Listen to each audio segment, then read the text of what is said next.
आप कितने भी पैशनेट क्यों ना हो अपने स्टार्टअप को लेकर, but there is 90% chance that you will fail. Now ऐसा क्यों होता है? क्यों एंटरप्रेन्योरशिप इतना रिस्की होता है? सीबी इनसाइट्स एंड एनालिस्टिक फर्म ने सर्वे किया करीब 150 कंपनी के ऊपर जो फेल हुए, और उन्होंने कुछ मेजर रीजंस फाइंड आउट किए। Number 1, your product is the problem. Segway scooter company जो 2 व्हीलर सेल्फ बैलेंसिंग स्कूटर बनाती थी, बैक इन 2001 सेगवे स्कूटर्स अपने हाइप के पीक में थी। पीसी कमेन जो क्रिएटर थे सेगवे स्कूटर्स के, उनका क्लेम था कि ये कार और बाइक का रिप्लेसमेंट बन सकता है in future. But Segway scooters बहुत बड़ा फ्लॉप साबित हुआ, क्योंकि ये साइडवॉक्स के लिए बहुत ज्यादा फास्ट थी और रोडवेज के लिए बहुत ज्यादा स्लो। और इन दी एंड आज सेगवे स्कूटर सिर्फ टूरिस्ट अट्रैक्शन प्लेसेस में ही दिखता है, not as a private vehicle as they claim before. कोई भी प्रोडक्ट अगर हमें फैसिनेट कर रही है तो जरूरी नहीं है कि वो सामने वाले को भी फैसिनेट करेगी। तो बिल्कुल अनबायस्ड होकर उस प्रोडक्ट को लेकर मार्केट रिसर्च करना, उसका नीड एक्चुअल में है भी या नहीं, ये जानना बहुत ज्यादा जरूरी है। Number 2, your competition kills you. कोई भी आइडिया यूनिक नहीं होता। आपको लगता है कि आपका आइडिया यूनिक है, लेकिन जब आप उस आइडिया को लेकर मार्केट में जाते हो तब आपको पता चलता है कि आपका कंपटीशन ऑलरेडी आपसे कई गुना आगे है। और अगर आपका कंपटीटर का प्रोडक्ट आपसे बेटर हुआ और उसका प्राइस आपके प्रोडक्ट प्राइस से कम हुआ, फिर तो your business is dead.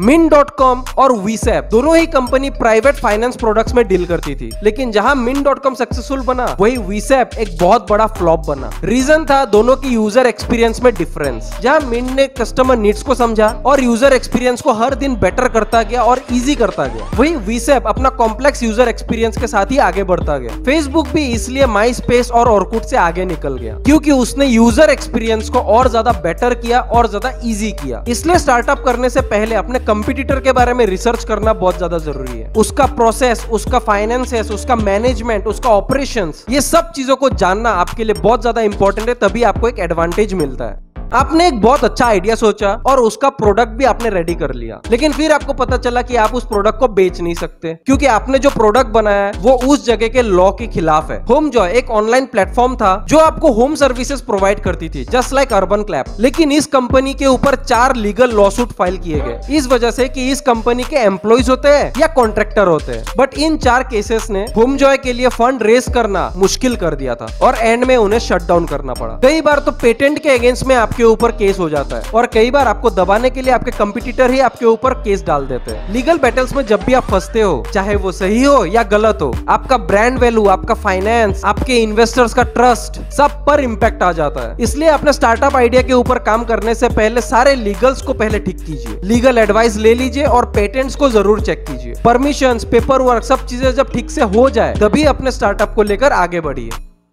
Number 4, you run out of cash. Cash आपके बिजनेस का फ्यूल है जो आपके बिजनेस को आगे बढ़ाने में हेल्प करती है। कैश आपका बेस्ट फ्रेंड भी है और आपका डेडलीस्ट एनिमी भी। पेटरबज़ एक online premium content provider platform था। 50+ मैगजीन्स, 20,000+ आर्टिकल्स एंड 450+ इश्यूज उनके प्लेटफॉर्म में आ चुके थे और उनका बिजनेस बूम होने के लिए एकदम तैयार था। लेकिन तभी उनका फंड्स बिल्कुल खत्म हो गया। फाउंडर्स ने फंड रेज करने की बहुत कोशिश की, लेकिन वो हो नहीं पाया और एंड में उनका बिजनेस पेटरबज़ को शट डाउन करना पड़ा। कई बार आपका प्रोडक्ट अच्छा होता है, मार्केट में उस प्रोडक्ट का डिमांड भी होता है और कस्टमर रेडी भी है उस प्रोडक्ट को लेने के लिए, लेकिन मार्केटिंग के लिए आपके पास फंड्स नहीं होते और आपका बिजनेस बंद हो जाता है। Inventory management, stock logistic management, operations, everything needs funds, और जब वो ना हो, योर बिजनेस इज डेड। इसलिए डे 1 से अपने बजट को, अपने फाइनेंसेस को बहुत अच्छे से मैनेज करना जरूरी है। थोड़ा सा भी फिजूल खर्च आपको प्रॉफिटेबिलिटी से डायरेक्ट लॉस मेकर कंपनी में बदल सकती है।